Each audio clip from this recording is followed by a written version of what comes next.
Yan mga tol, andito tayo sa Panabo City mga tol. Mag-rescue tayo nitong prime mover. Hindi umaandar mga tol. Try natin kung ano problema. Check natin, kaso wala yung driver na hinahanap pa natin. Tawagan muna natin mga tol. Mga tol, medyo nahirapan tayo sa kaol. Suotin natin dito. Yun, nakita nyo naman mga tol. May sunog yung relay.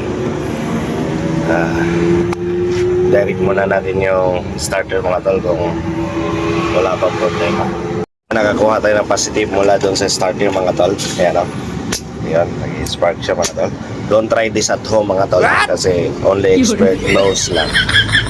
Direct natin mga tol kung saan yung starter nito. Yun, gumagana siya mga tol. So good yung starter mga tol. Medyo may kahinaan yung battery, pero i-correct muna natin ito mga tol kasi nasunog. Let's go!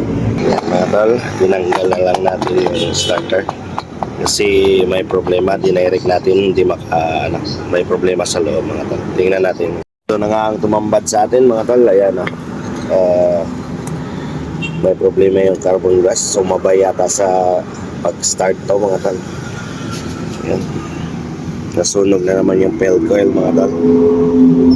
Antabay lang guys sa susunod na video mga tol. Medyo may kahabaan na rin kasi yung video ito. Salamat po.